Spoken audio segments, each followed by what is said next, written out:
do in there, and we'll let you go look and see what they're doing. Thanks, Ken. Thank you, Laura.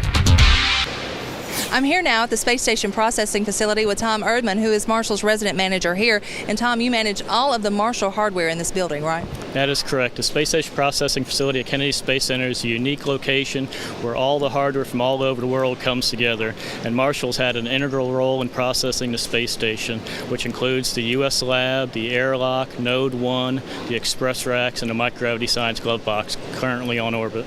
You've done a lot of work, but a lot of work's still going on. That's actually Node 2 behind us being worked on right now. That is correct. Node 2, Marshall provides design engineering work for that. We have the MPLM that has 3 missions left that Marshall provides design engineering for that. We have numerous payloads that are scheduled to fly inside the express racks and the microgravity science glove box. And it's not just getting ready for launch. You have to re-prepare those MPLMs when they come back from launch, right? Yes, after every mission we have a set of requirements for maintenance on them.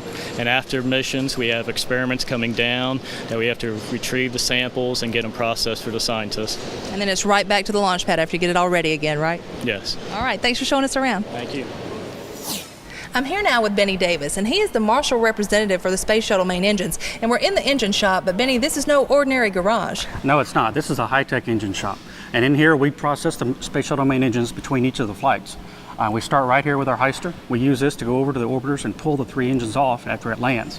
Then we can bring them down here, and we can do some preliminary checkouts here in this room.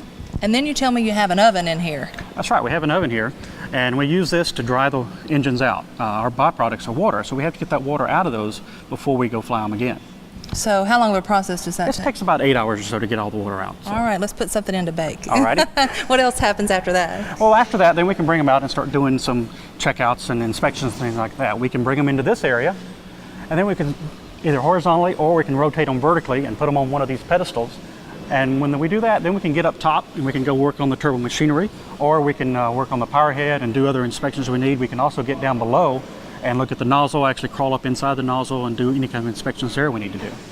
Once that's done, we can do some final checkouts, and we can check them out on the stands. Then we rotate them back down horizontally like this one here, right. And then we can start doing some final walk downs to get ready for installation of the engines.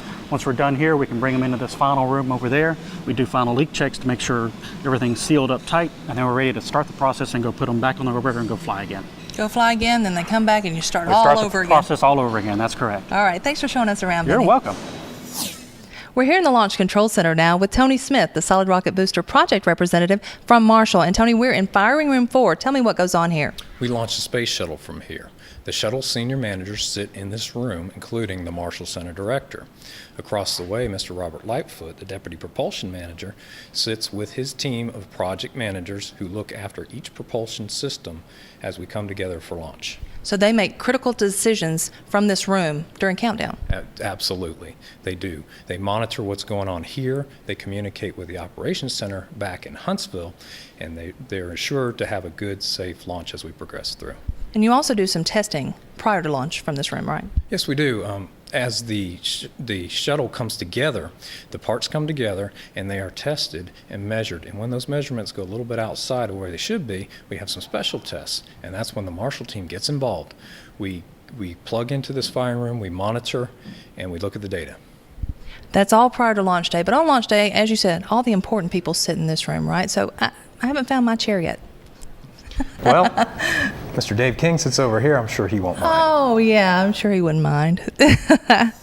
So this is where all of that hard work comes together. We're actually standing on a launch pad with a vehicle ready to go. Yeah, I get really excited seeing that vehicle out there on the launch pad ready to go. That's what we're here for. We're here to launch rockets. I have to say, I'm a little excited like a kid in a candy store being this close to the vehicle. And it doesn't matter whether you're a Marshall employee, KSC employee, whatever NASA employee you are. When you're out there and you're looking at that vehicle, you'll get a thrill. Thank you so much for showing us around today, Jolene. You're welcome. Lori, come on. Hurry up, you're going to miss it. I had to get the popcorn. Wow, I didn't know that Marshall had such a presence down there at Kennedy. Yeah, it was exciting to see how much they do to make that happen. Oh, look at that. That must have been beautiful to see in person. It was amazing. Find out where we turn up next as we focus on Marshall. Oh, hey, and can I go to the next launch?